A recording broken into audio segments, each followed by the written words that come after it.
Tu dois ranger ta chambre, sinon tu sais que ta mère va te démonter, va te botter les fesses.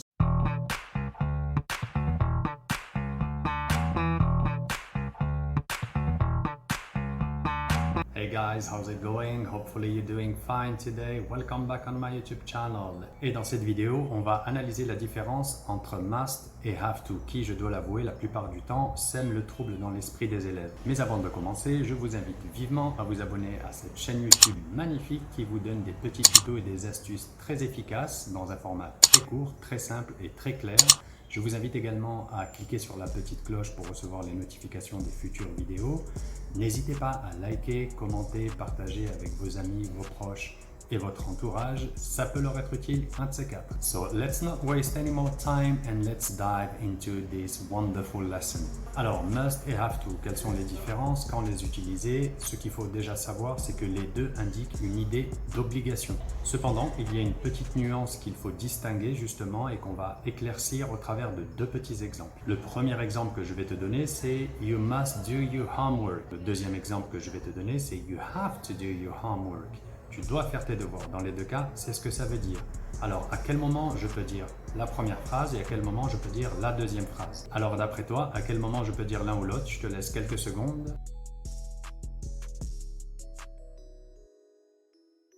Ce qu'il faut retenir, c'est que dans les deux cas, ça veut dire tu dois faire tes devoirs. You must do your homework ou you have to do your homework. Donc, si quelqu'un vient te voir et te dit You must do your homework, il te donne son avis en fait. Il va t'expliquer pourquoi tu dois faire tes devoirs, pourquoi il te conseille de faire tes devoirs. You must do your homework because it's so easy. Tu dois faire tes devoirs parce que c'est vraiment facile. Je te rappelle au passage que must c'est un modal et que les modaux permettent d'exprimer un avis. Donc que ce soit ta mère, ton père ou ton professeur qui te dit You must do your homework, it's so easy, il te donne son avis, un avis qui est subjectif. Donc la personne qui vient et qui te dit ça, You must do your homework, elle ne te donne pas un ordre catégorique, elle te conseille vivement de faire tes devoirs parce que c'est facile et parce que probablement ça va te permettre de garder le rythme sur les leçons suivantes par exemple. En revanche, si quelqu'un vient te voir et te dit You have to do your homework, à ce moment-là, elle n'exprime pas un avis subjectif,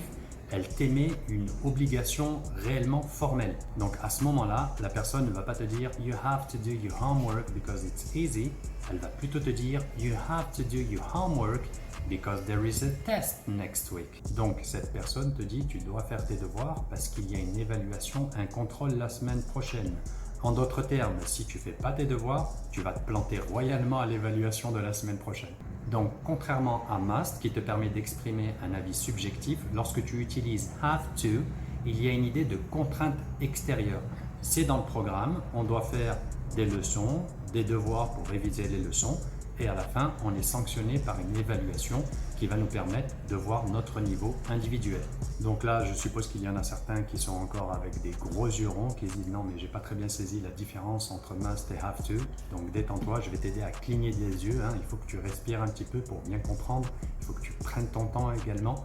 Je vais te donner deux autres petits exemples. La première phrase avec must, c'est You must clean your room. La deuxième phrase avec have to, c'est You have to clean your room. Donc dans les deux cas, ça veut dire tu dois ranger ta chambre. Et là, encore une fois, on va faire la petite différence entre must et have to. Donc lorsque je te dis you must clean your room, tu dois ranger ta chambre, j'émets un avis subjectif. Je donne mon avis et je te dis you must clean your room because it's a mess. Tu dois ranger ta chambre parce que c'est le bordel. Dans le deuxième exemple, you have to clean your room, il y a une idée vraiment d'obligation formelle. Il y a une espèce de contrainte extérieure. Par exemple, you have to clean your room, otherwise your mom is gonna kick your ass. Tu dois ranger ta chambre, sinon ta maman va te botter les fesses. Ou alors, you have to clean your room, otherwise you'll be invaded by cockroaches. Tu dois ranger ta chambre, sinon tu vas être envahi par les cafards. Donc vraiment, on est au-delà du conseil que tu peux donner, on est vraiment dans l'expression de l'obligation formelle avec have to. Donc dans la phrase you must clean your room, il y a vraiment l'idée de l'expression d'un conseil subjectif. Je te conseille de ranger ta chambre parce que c'est un petit peu le bordel, c'est sale, c'est pas agréable. Alors que dans la deuxième phrase, you have to clean your room, il y a vraiment l'idée d'une obligation formelle, d'une contrainte extérieure. Tu dois ranger ta chambre, sinon tu sais que ta mère va te démonter, va te botter les fesses, si je peux me permettre. Ou alors, tout simplement, tu risques d'autres conséquences, comme, je sais pas moi, tu vas te retrouver avec des cafards dans ta chambre, ou des souris peut-être même, ou encore pire. Voilà, j'espère que c'est plus clair pour toi. Je vais en profiter pour te laisser un avis subjectif en te disant « You must subscribe to this YouTube channel ». And hit the like button. Tu dois t'abonner à cette chaîne YouTube et laisser un petit like puisque, sous-entendu, tu apprends des choses merveilleuses lors de ces petits tutos. In any case, dans tous les cas, j'espère que cette vidéo t'aura plu. Si c'est le cas, donc n'hésite pas à t'abonner à cette chaîne YouTube et à cliquer sur la petite cloche pour recevoir les notifications pour les prochaines vidéos. N'hésite pas également à liker, commenter, partager ce travail avec tes proches, tes amis, ton entourage. Ça peut leur servir et évidemment ça peut te servir à toi. So that's all for me. Just take care, enjoy your holiday, stay safe and see you soon. Cheers!